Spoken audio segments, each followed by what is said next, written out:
because he's not a good designer. And it seems to me that there can be quite a bit of argument that can be made, on the other hand, that this universe is just not particularly well designed. And I'm not talking just from a point of view of pure simple engineering of biological systems. I'm talking about the number of natural catastrophes and things that sort that affect humanity, for example. It just seems like a bad designer. As Bertrand Russell put it, if I had 20 billion years and infinite powers and came up with this, I should be ashamed of myself.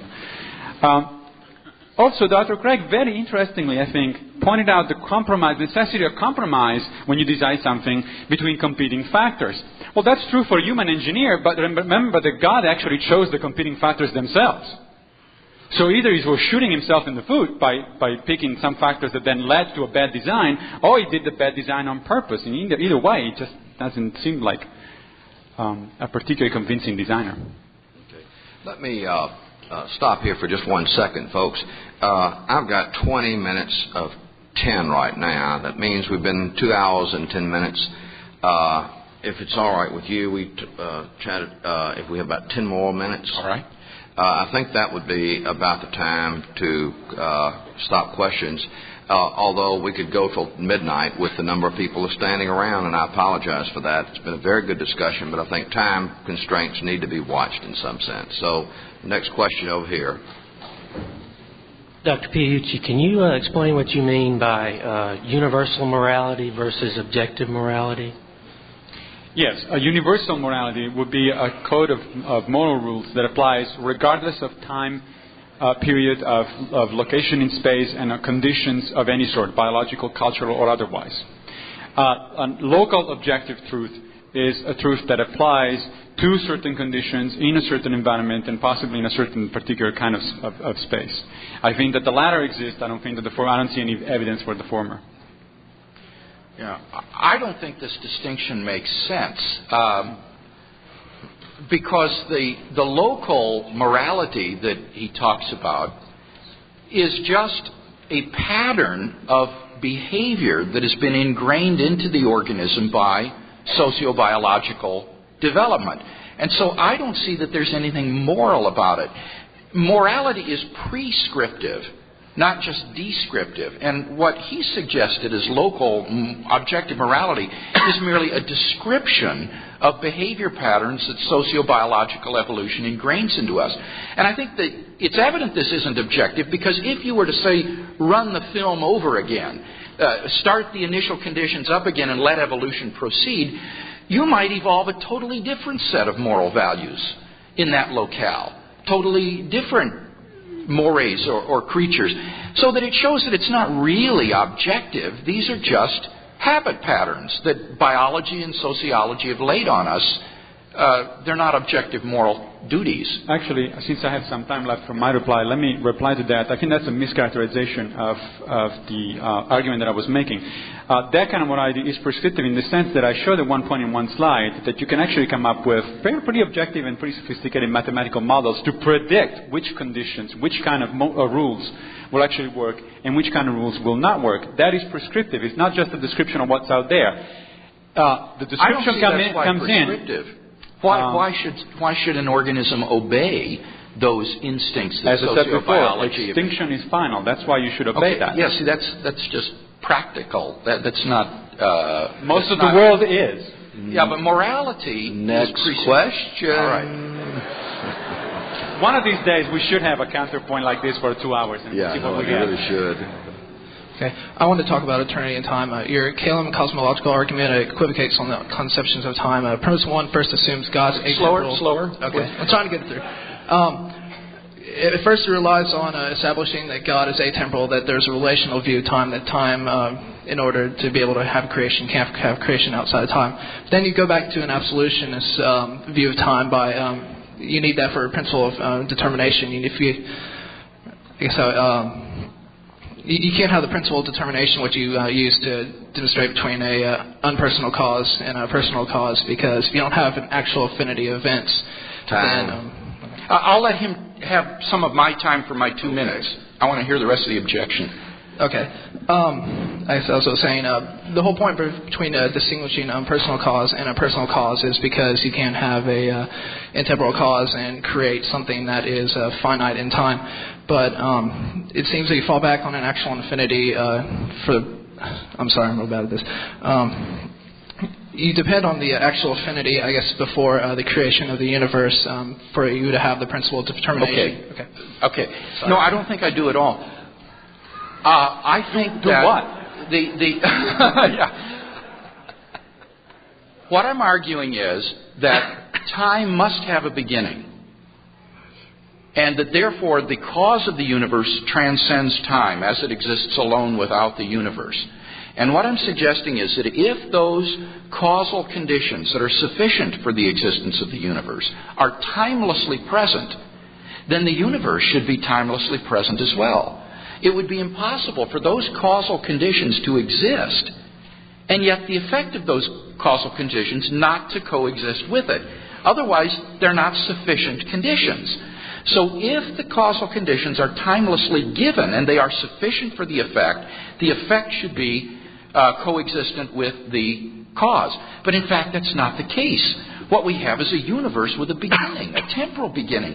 How in the world can you get an effect with a temporal beginning from a cause that is timelessly present and existent? I can think of only one way out of this dilemma, and that is by positing that the cause is a free agent endowed with freedom of the will and therefore able to create a new effect without any antecedent determining conditions. And thus, you can have a temporal effect arise from a timeless personal agent cause. And I think that solves the dilemma. Time. I don't think it solves anything, but the interesting thing is that the whole argument is based on the premise that time actually did start somewhere and that the universe started somewhen. The thing is that this is very much an open question. It is true that our best understanding is of the beginning of a universe with a Big Bang. On the other hand, there are also several ideas about what happened before the Big Bang, and as you might imagine, they're mighty hard to test. There is the possibility of recursive universes. There is the possibility of a multiverse interpretation of modern physical theories in which, in fact, the universe essentially keeps going on and creating new sub-universes all the time in an infinite series. So it's not by no means guaranteed or a fact of life that we did have only one beginning, and that's the one that happened 20 billion years ago. And since this is the premise of the whole argument that Dr. Craig is making, I will be very cautious because, again, next week, science has this nasty habit of disconfirming previous theories pretty rapidly. So next week or a couple of weeks down the road, we might have a completely different understanding of the very beginning. It's a tough problem. I think we have time for about one more question, and I think person here. I have a question. My religious teacher back at home, when I asked him why I'm supposed to believe in God and why people don't, he said that most of the famous people that did not believe in God, when time goes to their end, when they're about to die, they get sad and they start thinking over. So my question for you is, if you think that there is no God, what do you think will happen when you die? Who's going to take care of your soul? And if you just think everything is over, what's the sense of life then? Okay, wow, that's a long question. I have only 2 minutes to answer that? Gosh. First of all, I would question your empirical claim. That is, I'm not sure that it is true that most unbelievers repent like just at the last minute. Although it's a very Catholic thing to do. I was brought up Catholic, and we were told that we can repent just at the last minute, and it counts. Which is a pretty good belief, as I'm concerned. What happens to me after I'm dead? Well, obviously nothing. If I'm right, there's absolutely nothing to be taken care of, so I have no problem whatsoever. Which is a pretty simple solution to the question. What gives meaning to my life? Again, I will go back to the idea of a local meaning as opposed to a universal meaning. I really don't understand why people are so fixated with universal meanings. It seems like if the universe doesn't care about you, then therefore you are completely useless. That doesn't follow.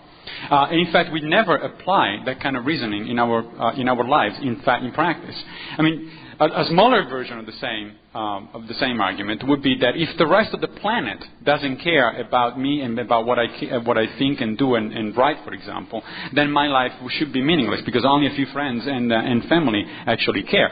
Well, a few people are so self-centered and egotistic to think that, in fact, if the whole world doesn't care, their lives are not meaningful. Hitler was one of those. And we all know what happened as a result of that belief. I think that the meaning of life is something much more personal. It's different for different people. To me, life has meaning because of my friends, of my family, of my daughter, because of the relationships that I have with people, because I love and enjoy teaching, and I think it makes a difference maybe for a few people that I touch during my life, because I'm having fun in the general sense of, for example, intellectual fun. Believe it or not, this was fun for me tonight. It was a very interesting thing. So I have a very fulfilled life. Without any sense of cosmic belonging, other than that I think I have a pretty good understanding of my general place in the universe, which is pretty tiny. Okay. Well, I feel very deeply the kind of existential angst I think that the questioner raised. Namely, if life and humanity are simply doomed to end in the grave, then ultimately our lives are inconsequential. It ultimately makes no difference how you live. Your actions, whether you're a good person or an evil person, whether you waste your life or invest your life for other people, ultimately is inconsequential, because the whole human race, the entire universe, is doomed to perish in the heat death of the universe.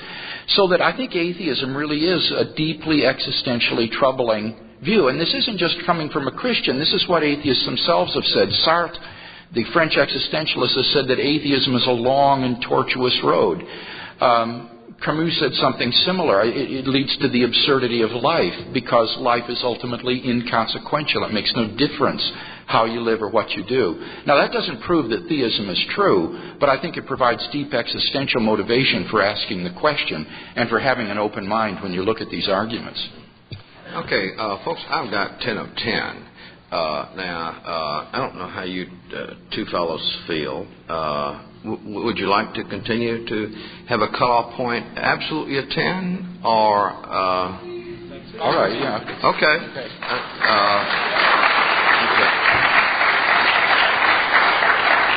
All right, next question over here.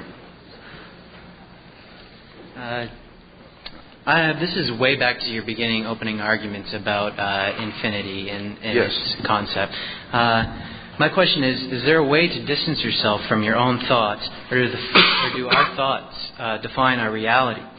For example, you have self-delusion and also lesser characteristics such as ego, the willingness to believe something because you don't want to believe otherwise. Yeah. And that question is, if there is a way if there is a way to distance ourselves from our own thoughts, why participate in an empirical debate? If there isn't a way, you mean, why participate? Is that what you said? Right, yeah. Yeah.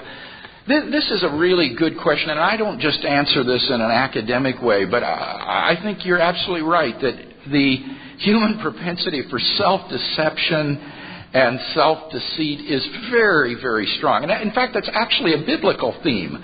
The Bible talks about the human heart being deceptively wicked above all things, and how easy it is, especially for us to rationalize sin when we do things wrong and say it's really all right. And so I'm very aware of this. And I guess all I can say is that because it is such a universal problem, all we can do is to do our best to try to overcome it, because it affects everything, and therefore it affects nothing in particular. You see what I mean?